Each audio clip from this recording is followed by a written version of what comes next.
Hey everybody, welcome to tonight's Fireside Chat. Tonight we'll be talking about food and human civilizations.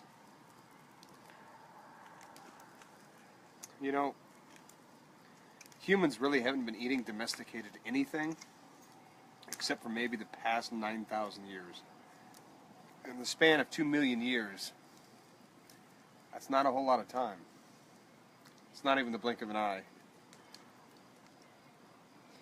If you measured out a football field, 9,000 years, according to 2 million years, would be the last couple inches of the 0-yard line. So when we look at what we eat, we have to understand where we come from. Most societies were hunter-gatherers, all the way up until around 3500 BC. That's when we started getting into bands, and then tribes, and then chiefdoms, and then states. So a band is usually, maybe a couple dozen people, and then you get your tribes, which are, a couple hundred people, and then you get your chiefdoms, which were thousands or more, and then you get your states. Rome was a state. Montezuma was a state. The Aztecs and Incas had states. The rest were really chiefdoms. So the tribes in North America were actually closer to chiefdoms. They had a few tribes, but the actual classification would be a chiefdom. And when you look at bands, they're mainly hunter-gatherer. And then you even get into tribes, and you're talking a couple hundred people. For the most part, they're still mainly hunter-gatherer. It's not until you get into chiefdoms that you get into actual subsistence agriculture and farming and herding. And then states, you obviously have to. Now, some chiefdoms did do both. They did start farming, such as those in, say, like somewhere in Peru, Magliagi, something like that, farmers. They were farmers, but at the same time they also still did hunting and gathering.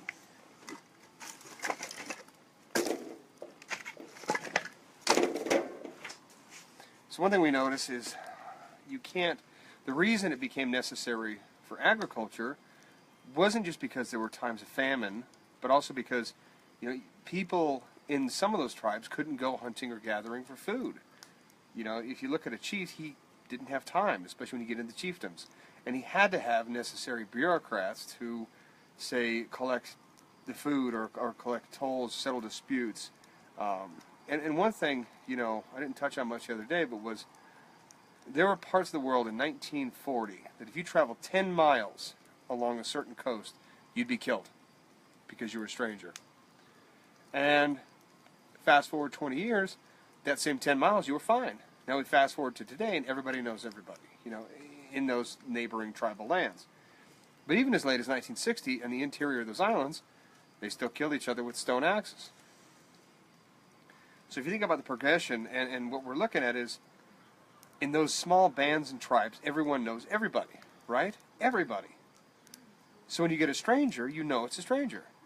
Now when you get into a chiefdom, there's no possible way that you can know thousands of people. So therefore, you needed to start having some sort of ability to say, okay, this is who we are. I'm part of your chiefdom. Whether it's religious, whether it's a sign that they had, that's where you knew that you weren't a stranger. And then you get into states, and the only way to keep people out was by guards and standing armies, right? And that's what you had with Rome, and you had with Montezuma and the Incas, and et cetera, et cetera, et cetera. But think about the implications of food. Like I said the other day, do we really have an allergy to gluten? Or is it just that that's all they could grow back then? Or not only that, that's what's stored well. And so you had a choice, eat bread or die. I don't know, but that's a pretty good choice to me.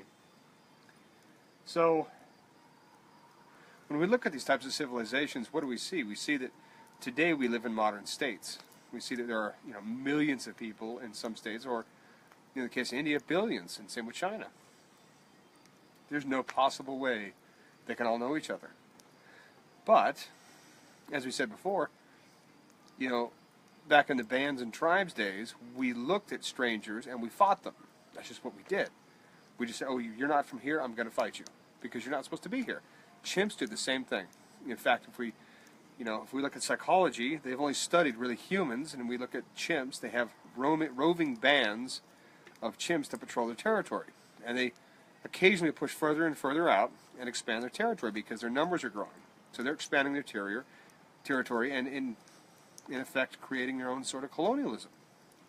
For those of you who think colonialism is bad, chimps are doing it. So what are you going to do?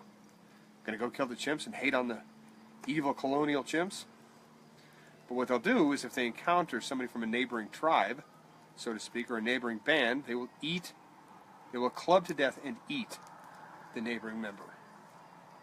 So we don't have that today because we all have the same understanding that we're all part of a certain state or a country, and that there are police and standing armies that take care of that if people get unruly, right? But then again, if you go to certain states or certain areas of the country, you know who's a foreigner, and you automatically don't like them. Not everybody, but some people do. Like, see, you have a Yankee going to the South, or a Southern man going to New York. They say you have a guy from California moving to Georgia. You're going to know he's not there. He doesn't have the accent. If you go from here to Pakistan, obviously you don't look like native Pakistanis. If you go from here to the Borneo Islands, obviously you don't look like that. If you go from here to Hawaii and you go to encounter certain natives, you obviously don't look like an islander if you're a white guy. Goes without saying. But it's that same tribalism mentality. So we're fighting 2 million years of bands and tribes and trying to be civilized. But can we? I mean, we can. But what part of that human psyche is still there? We always talk about inherent racism. But we got to think, we've only done this experiment for a couple hundred years, maybe. And in what we're doing now, we've only done this 60 years. Civil rights movements of the 60s stopped Jim Crow laws. So you're talking 40, 50 years. And we keep talking about systemic racism. If it's in our DNA, and I'm not saying be racist, but maybe it isn't systemic racism just to be racist. Maybe there's an underlying factor for that. I'm not. But I know people that are. I've been around the world, so I've seen different tribes and cultures and how people react and how people are. But, like I said, at the same time, how can you judge somebody who's, lives in a town with all one race or one color and then moves outside of that? Well, of course they're going to act like a band or a tribesman because that's what they know. They know everybody in their village, and everyone knows them. And they don't settle disputes through courts. They call a neighbor. They settle it otherwise. So you're still dealing with something that is 1 million years old, or 500,000 years old, or even, say it's even imprinted on our DNA from 50,000 years ago. We're talking 40 years. We've truly tried to squash all racism. It's an uphill battle, but, let's think about all those aspects with food, with culture, with states, with police, with regulations, with bureaucracies and politicians. Ever since states came into being, we had to have bureaucrats because there were too many people. But I also think, especially in this day and age, we need to step back into communities. If you want an HOA, that's fine. That's your deal. I don't want it. I'd rather have, Sally Joe over there keep chickens and raise eggs, and then have Bobby Sue or whatever raise cattle. And we'll buy our cattle from Bobby Sue and our chickens from the lady over there. Then if we have vegetables, we got another guy over here raising vegetables. Keep the communities local. And then we don't have to call on some government agency to come inspect it. It's not hard. I don't know why we're doing it. Why we're not doing it. And if you live in a community, get to know the people. Unfortunately, most humans haven't caught up to the idea of that yet. They just think as, like we said yesterday, disposable friendships. Oh, I don't like the guy, I'll just move. Or I'll call the cops and code enforcement because I don't like what he has in his front lawn. What does that say about us now, modern humans? Or weird? Western, educated, what were the other ones? Something rich and democratic, You've really got to think, where are we headed? And I think communities, small communities, are the answer. And we'll see.